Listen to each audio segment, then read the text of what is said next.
Voilà, on est aujourd'hui le 26 février, on est le 2 Adar, on est jeudi et on commence Parshat Hashavua, qui est la paracha de Trouma. Ve'asuli Migdash, ve'shachanti betocham, vous me ferez une demeure pour que je puisse y résider. Le Baal HaTurim fait remarquer, le Baal HaTurim c'est un des commentaires, comme on le sait, les plus extraordinaires de la Torah, et il fait remarquer que constamment dans cette paracha, on utilise l'expression ve'asita, ve'asita, ve'asita, et tu feras, et tu feras, et tu feras. Et il dit que cette expression ve'asita, et tu feras, donc à chaque fois que Moshe reçoit donc l'ordre de faire une autre partie du temple, du tabernacle, alors donc c'est introduit par l'expression et tu feras. Et le Baal HaTurim m'explique que c'est à mettre en relation avec le fameux verset de la fin de la création, où au moment donc du 6e jour, du Shabbat, il est dit, et c'est d'ailleurs une phrase qu'on reprend comme on le sait dans le Kiddush, Asher bara Elokim la'asot. Une phrase qui est pratiquement impossible à traduire en français, enfin n'importe quelle langue, parce que cette phrase-là, elle ne peut être expliquée que par son sens, non par la traduction littérale, que voici les choses que Dieu avait fait pour qu'elles soient faites. Asher bara Elokim la'asot, bien qu'en vérité on utilise justement, on va voir pourquoi, dans le verset le mot bara et le mot la'asot, mais disons en hébreu littéral, voici donc les choses que Dieu avait faites pour qu'elles soient faites. Et donc les commentaires disent que le verset veut nous faire comprendre que Dieu n'a fait que commencer le travail, mais il faut qu'il soit terminé. Voici ce qu'il a fait pour que ça soit complété. Et c'est pour ça que le verset, en ce qui concerne donc l'action de Dieu, utilise le mot bria, asher bara, parce qu'en hébreu, livro signifie créer, on pourrait dire d'une manière inachevée, d'une manière potentielle. Par contre, le mot la'asot, comme l'explique Rashi sur place, c'est letaken, c'est terminé. Donc en Lashon HaKodesh, dans la langue sainte, pas en hébreu moderne, mais dans la langue sainte, la'asot, une asiya, c'est une action terminée, parfaite. Une bria est une action commencée, mais qui doit être complétée. Donc on comprend maintenant bien le verset, Asher bara Elokim la'asot, que Dieu a commencé un monde qu'il faut parachever, et l'achèvement, le parachèvement de ce monde, c'est la asiya. Et le Baal HaTurim à ce moment-là dit une chose extraordinaire, quand le monde a-t-il été parachevé? Au moment où le tabernacle est construit, le Mishkan, et surtout, la préfiguration après, à la construction du temple en Eretz Israël, on sait que tout ce qui va être fait plus tard a déjà été commencé à titre de modèle par Moshe Rabbeinu, et Moshe donc a construit le tabernacle qui est le modèle de ce que va devenir après le temple. Et donc c'est pour ça, dit le Baal HaTurim, que constamment il est dit Ve'asita, Ve'asita, pour bien nous faire comprendre que parachever la création, c'est donc permettre à Dieu d'y résider, de résider dans son monde, et la résidence de Dieu dans son monde, c'est le Mishkan. Donc autant dire que, puisque tout le projet divin se réalise dans la construction donc du Mishkan, du tabernacle, autant dire que forcément il y a dans le tabernacle une chokhma, une sagesse inimaginable, c'est le but de toute la création, la finalité de la création. Donc vous imaginez que la chokhma, la sagesse qui est mise, qui est investie dans les moindres détails de la construction du Mishkan, et comme on le sait, que le Mishkan en bas est la reproduction des choses les plus saintes, les plus sacrées, les plus profondes et les plus cachées dans les mondes supérieurs. Et comme on va le voir, et c'est pour ça que la Torah elle-même dit tout au début de la paracha, que Dieu a dit à Moshe, tu feras le Mishkan selon le plan que je t'ai montré sur la montagne, c'est-à-dire que lorsque Moshe est monté recevoir la Torah, à ce moment-là, Dieu lui a montré, bien sûr, d'une manière prophétique, il lui a montré le plan du Mishkan, Et Moshe n'a fait que le reproduire, il n'a fait que reconstruire, il n'a fait que construire ou reconstruire le temple en bas selon le modèle qu'il avait reçu en haut. Ça c'est l'explication littérale, mais les maîtres de la Kabbalah expliquent d'une manière beaucoup plus profonde que c'est pas seulement que Dieu lui a donné le plan d'une manière prophétique et qu'il a donc réalisé après l'œuvre en bas dans ce monde terrestre, mais c'est que le plan lui-même est tout simplement le modèle des forces ou des énergies ou des notions spirituelles telles qu'elles se trouvent en haut, et le tabernacle en bas est la reproduction, ou plutôt le réceptacle de toutes ces forces spirituelles qui se trouvent en haut, qui vont pouvoir maintenant, comme dit le verset Veshachanti betochan, je vais pouvoir résider parmi vous, c'est-à-dire que le temple est donc une sorte, comme j'explique toujours, et comme j'apporte toujours cette image que je pense est extrêmement juste et belle à notre époque, l'exemple de l'antenne, qui est capable donc d'attirer les énergies de manière à ce que puisse apparaître sur notre écran ou sur notre poste ou sur notre ordinateur puisse apparaître l'image, et donc automatiquement le temple est cette antenne qui va être capable, parce qu'il est fait avec une sagesse infinie, le temple va être capable donc de capter toutes les énergies d'en haut pour que puisse apparaître l'image en bas, pour que puisse apparaître le divin en bas. Donc c'est quelque chose qui est extrêmement fort. Malgré tout, puisqu'on a parlé de Bria et de Asiya, que Dieu a commencé quelque chose et nous on le termine, on s'aperçoit qu'il y a une différence énorme entre le début du projet qui est donc l'action de Dieu et la fin du projet qui est l'action de l'homme. Il y a une différence énorme dans le ta'alir, dans le processus d'action. J'explique. On s'aperçoit que quand Dieu a créé le monde, si on reprend sans rentrer trop dans les détails, si on reprend le modèle biblique, lorsque Dieu crée le monde, il crée le monde de l'extérieur vers l'intérieur, c'est-à-dire du moins important au plus important. J'explique. Il commence par créer, on pourrait dire, l'enveloppe extérieure, le ciel, la terre, et puis après il avance, il crée les minéraux, puis après il crée les végétaux, puis après il crée les animaux, et enfin il arrive à la dimension la plus parfaite, la plus profonde, qui est la finalité, qui est l'homme. Donc on voit bien qu'il y a une évolution de l'extérieur vers l'intérieur. J'appelle l'homme l'intérieur en ce sens qu'il est le but final, le but profond de la création. Donc tout avance du, entre parenthèses, car tout est important, mais entre parenthèses, du moins important vers le plus important. Donc la femme, c'est le plus important. Et la femme serait absolument encore plus important. Bien que j'ai imaginé la question, mais c'est pour ça que je ne l'ai pas soulevée si vous ne l'avez pas soulevée, parce qu'en vérité, la femme a été créée en même temps que l'homme. Parce que quand on parle de l'homme, je vous ai déjà dit des centaines de fois qu'on ne parle pas en vérité du masculin, on parle de Adam. Et la question, c'est tout simplement parce que j'ai mal traduit, j'aurais pas dû traduire par l'homme, j'aurais dû dire Adam. Et Adam inclut ce que nous on appelle l'homme et la femme. Après il y a eu une séparation des deux, mais il n'y a pas eu une nouvelle création pour la femme. La femme, le féminin je préfère dire, existait dans le Adam du départ, simplement qu'ils étaient inclus l'un dans l'autre. Et ce que la Torah nous explique après, c'est qu'il y a eu une séparation entre les deux pour en faire des entités séparées, pour qu'elles puissent mieux se rejoindre et se réunir. Mais le Adam dont moi je parlais est Zachar ou Nekeva, il inclut le masculin et le féminin. Donc en ce sens-là, la femme n'a pas été créée après l'homme. En tous les cas, quoi qu'il en soit, le Adam de la Torah est l'intériorité, la finalité, le but suprême de la création, et on comprend évidemment, comme je le répète, qu'il y a une évolution du minéral, végétal, animal et humain.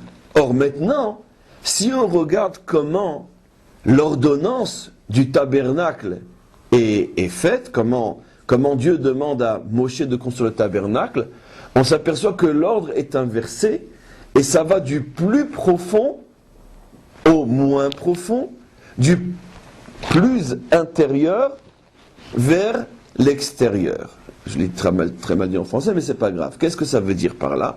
Ça veut dire par là que regardez le Seder, regardez l'ordre qui est évoqué dans Parshat Trouma. On commence par ce qui est dans le Saint des Saints, dans le Kodesh HaKodashim, ce qui est le plus sacré, ce qu'il n'était possible de voir qu'une fois par an par l'homme le plus saint du peuple, le Kohen Gadol, qui ne pouvait rentrer qu'une fois par an à Yom Kippour dans cet endroit-là, le Saint des Saints, donc le Kodesh HaKodashim, et on commence donc par nous parler de la construction de l'arche, d'accord, dans laquelle on va mettre les tables de la loi. Après avoir parlé de l'arche, qui est donc la partie la plus sacrée, la plus intérieure, on nous parle de la table. Et puis après, non, on nous parle de la table, justement, on verra pourquoi. Qu'anirait que la table est plus sacrée encore, elle est plus pnimite, plus intérieure que la menorah. Bien sûr, tout de suite, ça bouleverse notre sens logique, mais c'est pas grave. Donc, on parle du Aaron, après on parle de la table, donc on va de l'intérieur vers l'extérieur. Après, on parle de la menorah, c'est-à-dire donc comment on appelle ça en français? Le candélabre, oui. Et après, on continue, on va vers l'extérieur et on sort dans la cour. Et on va nous parler après de la construction du misbéar, de l'autel extérieur, et puis après d'autres choses qu'il y avait dans la cour, et puis après du pourtour de la cour, etc., jusque pratiquement les tentures et les poteaux qui se trouvaient à la porte de la cour. On termine donc la paracha en nous parlant des dernières choses les plus extérieures, qui sont les poteaux de la cour, qui se situent à l'endroit de la porte où on rentre. Et donc, c'est clair que l'intention est d'aller de l'intérieur vers l'extérieur. Alors, la question se pose, bien qu'apparemment c'est pas une question, c'est comme ça que c'est décidé, mais ça ne peut pas être par hasard. Comment se fait-il que quand Dieu construit le monde, il le construit de l'extérieur vers l'intérieur, et quand l'homme parachève le monde par la construction du Mishkan, qui est une construction en tant que telle, qui est un microcosme, qui est la reproduction, comme vous le devinez, de la création tout entière, comment se fait-il qu'il va de l'intérieur à l'extérieur?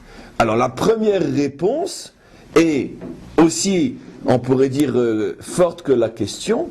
La première réponse, c'est parce que justement, indépendamment de tout ce qui se cache dans le Mishkan, la Torah veut nous faire comprendre que c'est ça véritablement l'action de l'homme, c'est-à-dire une action telle que Dieu l'entend et telle que Dieu le veut, et en dehors de cette action, toute autre action n'est pas une action, on pourrait dire, humaine fondamentale.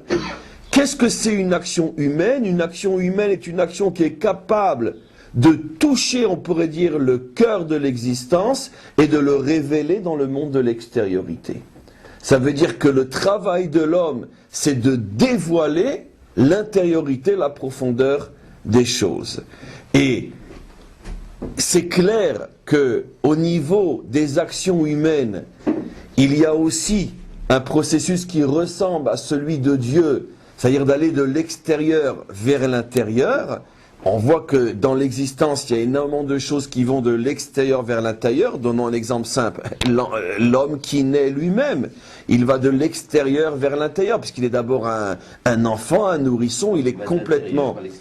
Oui, mais lui, au niveau de son évolution, j'appelle extérieur, intérieur, dans le sens qu'il devient de plus en plus profond, de plus en plus intelligent, de plus en plus, on pourrait dire, de plus en plus proche de sa grandeur et du sens même de son existence. C'est clair que l'enfant, le nourrisson, est à l'extrême opposé de ce qu'on attend d'un homme, au niveau de ce qu'il est capable de briller, de faire et de construire. Donc on voit que Dieu, ou peu importe la nature, fait évoluer l'homme de l'extériorité, en ce sens qu'il est loin de sa véritable mission, vers l'intériorité où il peut, ça ne dépend que de lui, mais il peut se rapprocher grâce à son évolution, grâce à sa maturité, l'âge, l'expérience, l'intelligence, etc.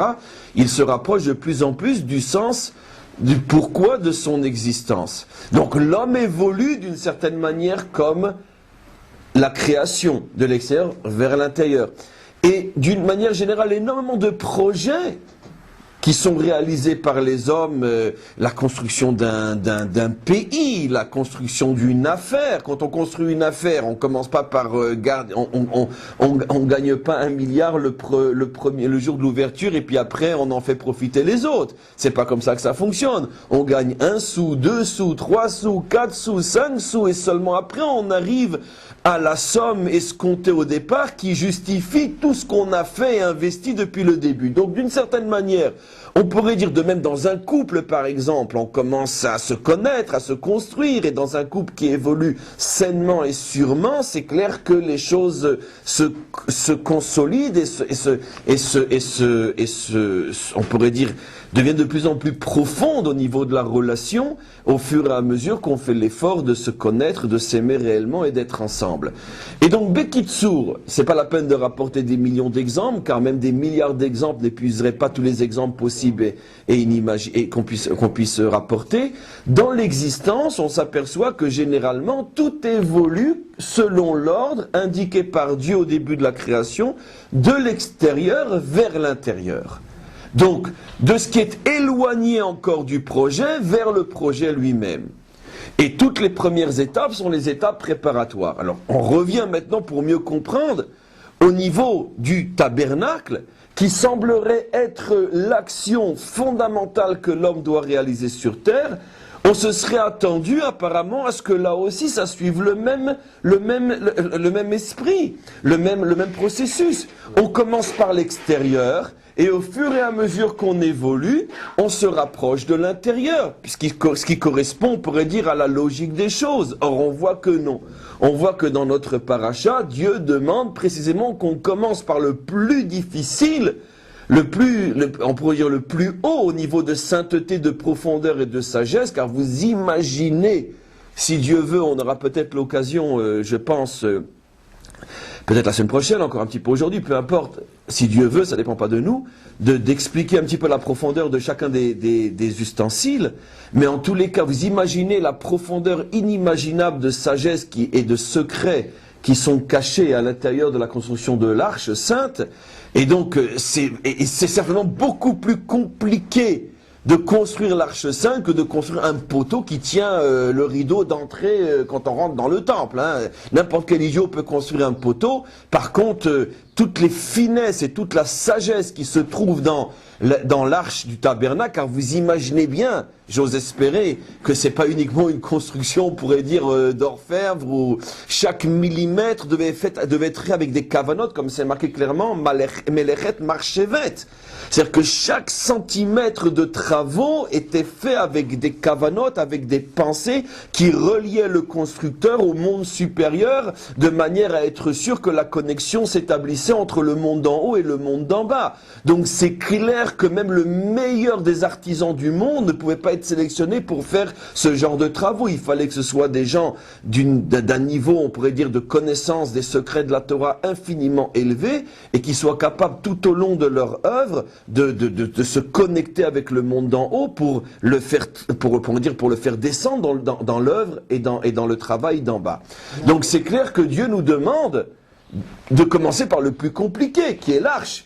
Est-ce que tu peux mettre en parallèle au niveau, ce que vous dites là au niveau micro pour le Mishkan avec l'histoire macro d'Israël, où Israël a reçu sa Torah avant d'entrer en Israël, c'est-à-dire à l'inverse des peuples, il a reçu l'intériorité et il va ensuite...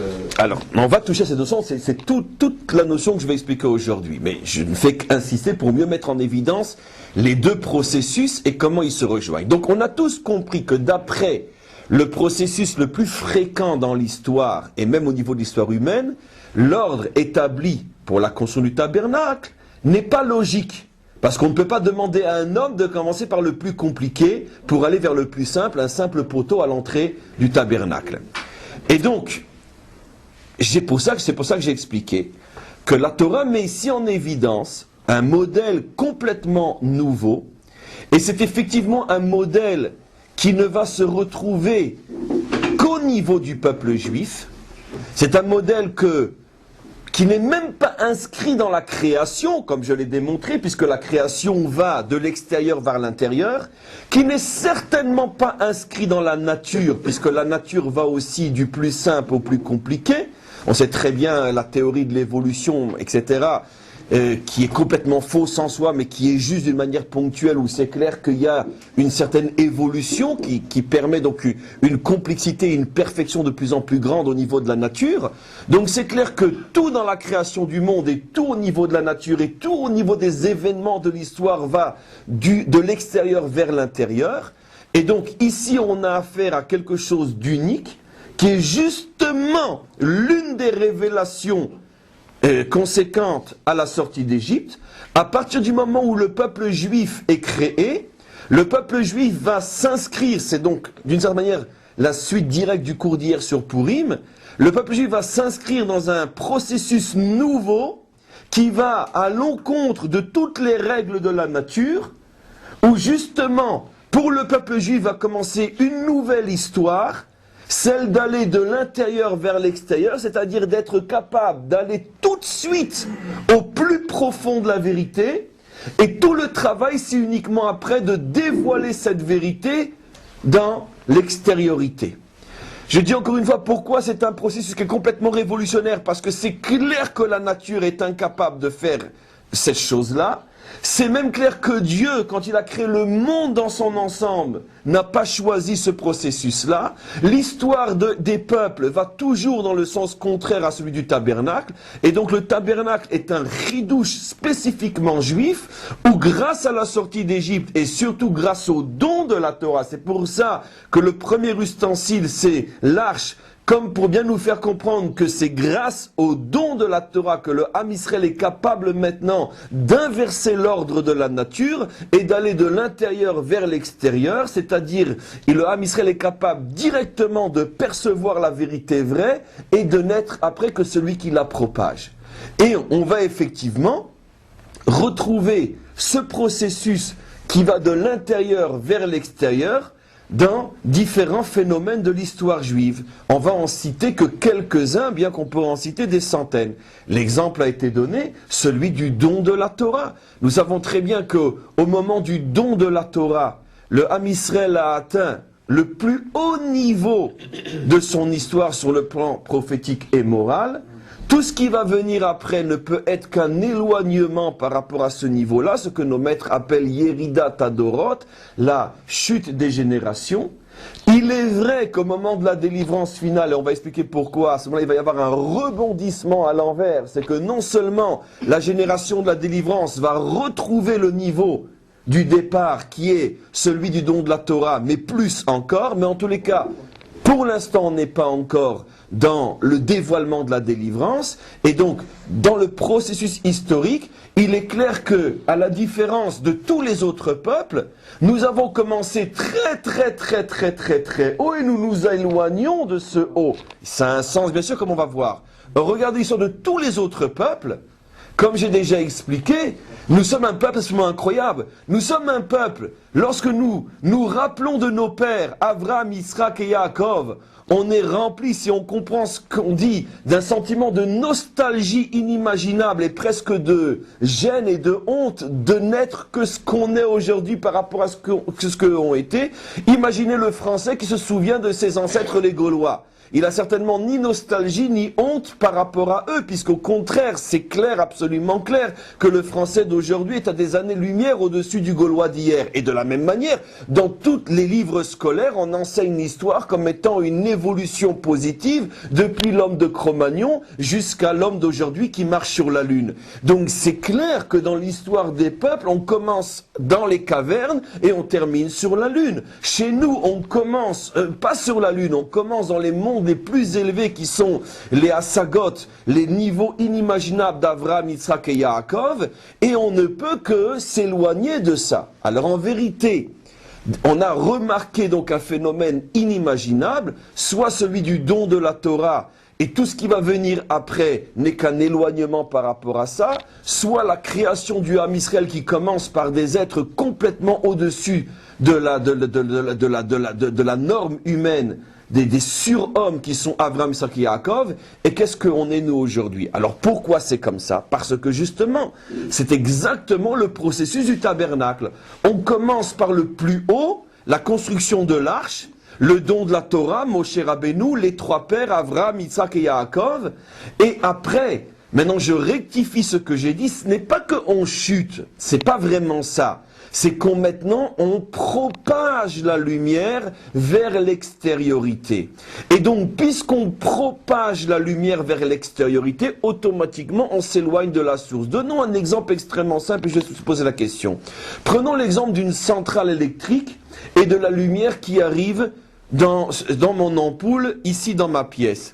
C'est clair que la lumière qui arrive, l'électricité qui arrive dans l'ampoule est réduite des millions de fois par rapport à l'électricité telle qu'elle est dans la centrale. Mais d'un autre côté, où je peux voir et dire et voir que l'électricité a pris tout son sens. Au niveau de l'ampoule ou au niveau de la centrale? Au niveau de l'ampoule. Parce que la centrale n'existe que pour permettre à quelqu'un d'être chez lui et d'y voir clair. Donc si je regarde par rapport à l'intensité d'énergie, c'est clair que c'est dans la centrale que se trouve l'essentiel. Mais si je regarde par rapport à la raison d'être de cette énergie, le pourquoi et la finalité, la petite ampoule est beaucoup plus utile que toute la centrale nucléaire qui n'existe que pour permettre à des millions de foyers d'avoir cette ampoule qui brille.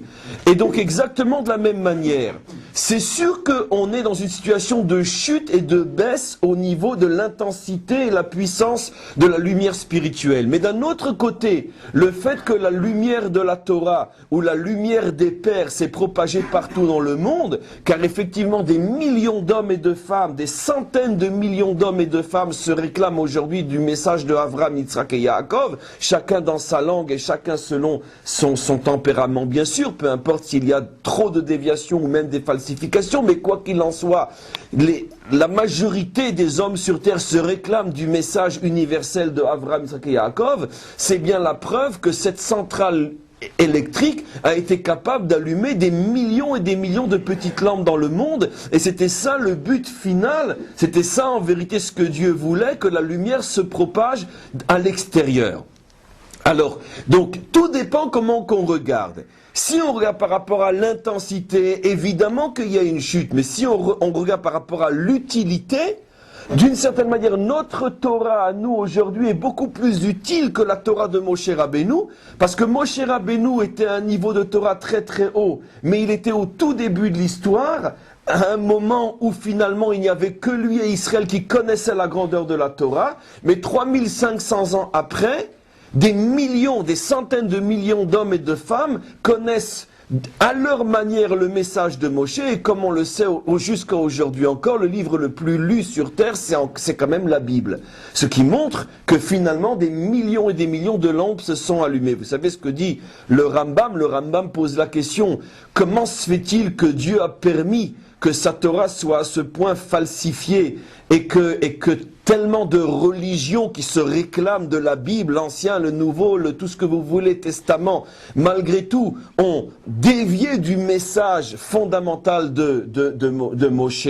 Donc Maïmonide pose la question, pourquoi Dieu a-t-il permis que son joyau soit à ce point, on pourrait dire, falsifié? Et il répond, non, en vérité, sache qu'il y a un sens à cette chose-là, parce que le fait que la Torah de Moshe se soit propagée, même souvent de n'importe quelle manière, mais malgré tout ce soit propagé au milieu des peuples, ça prépare le chemin au Melech HaMashiach, ça prépare le chemin au Mashiach, qui lorsqu'il viendra pour délivrer le monde et délivrer les peuples, à ce moment-là, les peuples seront d'une certaine manière préparés, l'oreille ne sera pas complètement étrangère au discours qui va être tenu. Et le Maïmonide explique que si la Torah ne s'était pas diffusée dans le monde, même falsifiée, peu importe, mais si elle ne s'était pas diffusée, voilà ce qu'il prend la responsabilité de dire. Il le dit à la fin du Mishneh Torah, dans Ilchot Melachim, pratiquement les dernières lignes. Et il dit, si la Torah n'avait pas été diffusée, même faussement, mais diffusée, lorsque le Mashiach serait venu, il aurait commencé à parler le langage de la Bible, personne ne l'aurait compris, les gens l'auraient pris pour un malade mental. Et donc c'est pour ça que ces 2000 et quelques années de propagation de la Bible au milieu des peuples, même si encore une fois elle est souvent falsifiée et tronquée, ça permet malgré tout une certaine préparation des peuples au langage du Mashiach au moment de la délivrance. Oui, monsieur. Vous avez parlé d'Abraham, Yitzhak et Yaakov, pas de problème, mais alors si vous référez à la Torah, au don de la Torah à Moshe, historiquement, vous dites que les autres peuples n'auraient peut-être pas fait la même chose, mais nous on a fait le veau d'or après quelques jours, enfin quelques semaines. Nahon, bien sûr. Mais donc, est-ce qu'un autre peuple aurait fait ce genre de choses? Le veau d'or. Oui, après le don de la Torah. Ils ont refusé la Torah. Ils n'ont pas accepté parce qu'ils craignent. Comment voulez-vous que je vous réponde à cette question? Les autres peuples n'ont refusé la Torah. Donc, dans la mesure où ils ont refusé la Torah, ils risquaient pas de faire le veau d'or. Maintenant, quand on rapporte un événement qui est cité dans la Torah, on doit prendre la peine de le rapporter tel qu'il est expliqué aussi dans la Torah chez Béalpé. Et au niveau de la Torah chez Béalpé, on s'aperçoit même au niveau des commentaires sur place que le veau d'or n'était absolument pas tel qu'on pourrait l'imaginer au niveau, on pourrait dire, de la lecture première, une volonté de remplacer Dieu, mais c'était tout simplement une volonté on pourrait dire, de remplacer Moshe qu'il pensait être mort. Et donc, c'était absolument pas... Il y a eu la révolte contre l'eau, enfin, il y a eu différentes choses qui étaient des sentiments de révolte quand même. Et c'est marqué dans la Torah? Le peuple juif existe toujours? Très bien. Alors réfléchissez à votre question et vous verrez. Et donc on continue. En tous les cas,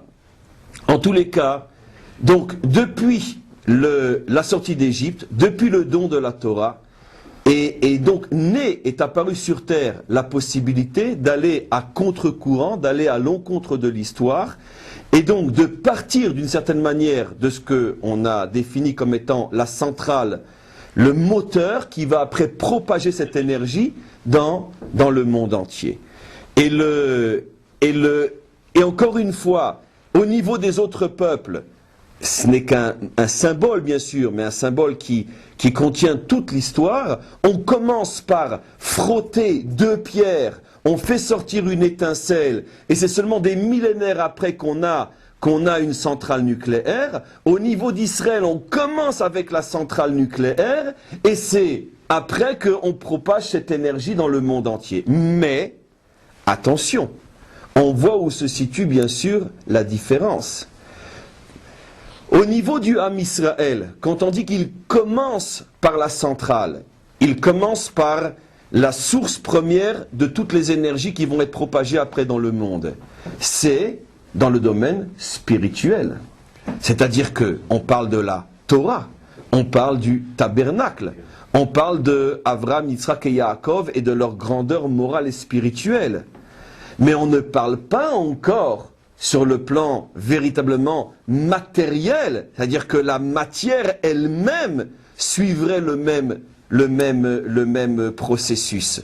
C'est-à-dire que sur le plan spirituel, sur le plan moral, le Ham Israël commence extrêmement haut et il fait descendre, ou plutôt il propage cette lumière spirituelle dans le monde entier, mais par contre sur le plan, on pourrait dire, matériel, les choses n'évoluent pas de la même manière, les choses continuent à évoluer selon le rythme et selon le processus des nations. Et donc, on pourrait dire toute l'histoire, et c'est ça finalement la délivrance, toute l'histoire a pour but de faire en sorte que le monde de la nature, le monde matériel, le monde de l'histoire puisse, on pourrait dire, épouser le processus spirituel. C'est-à-dire que dans le monde matériel aussi, on va être capable de pouvoir se hisser directement au niveau des valeurs spirituelles. Et les choses ne se font pas comme ça facilement. Ça serait peut-être, entre autres, justement, la réponse à la question qu'il a demandée. Comment se fait-il qu'après le don de la Torah, il y ait le veau d'or? Ça montre bien que ce processus qui est apparu avec le don de la Torah, qui signifie que sur le plan spirituel, le Ham Israël est monté tout de suite très haut. Malgré tout, au niveau, on pourrait dire, du monde de la matière, au niveau du monde d'en bas, les choses restent encore basses.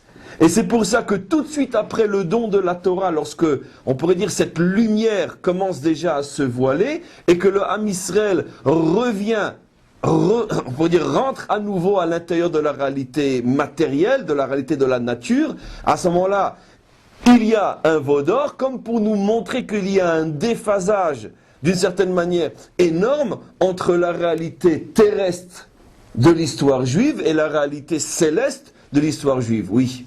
Sans compter que la nature nous apprend aussi que les choses n'évoluent pas de manière linéaire toujours. C'est souvent de manière vibratoire. Ça va, ça vient, ça va, ça vient. Oui, mais ça évolue quand même. Le veau d'or, c'est un recul, bien sûr par rapport, mais qui a été après, qui a été suivi d'une avance. Donc il y a un aller-retour permanent. En fait, ce qu'il faut voir, c'est la ligne générale. Sans parler du veau d'or. Il y a une moyenne d'évolution qui, elle, est progressive. D'autant plus qu'il y a un avis qui dit que le tabernacle a été ordonné justement après le veau d'or. Oui. Sans parler du veau d'or, il y a une marloquette entre Moshe Rabbeinu et Betzalel. Moshe Rabbeinu a commencé à dire, Moshe Rabbeinu a dit on met le tabernacle, après on construit autour. Et Betzalel lui a fait non, d'abord on construit l'enceinte, et après on mettra tout doucement les éléments, et après le tabernacle à la fin. Oui. Et Moshe Rabbeinu, il a dit je ne vois pas la chose. Après Hachem est intervenu, il a dit c'est Betzalel qui a raison, d'abord on met l'enceinte, et après tu mettras le tabernacle. Bien sûr, Betzalel a raison. C'est ce que vous dites depuis le. Non. Donc il y a une théorie. Ok. Tov, c'est l'amour.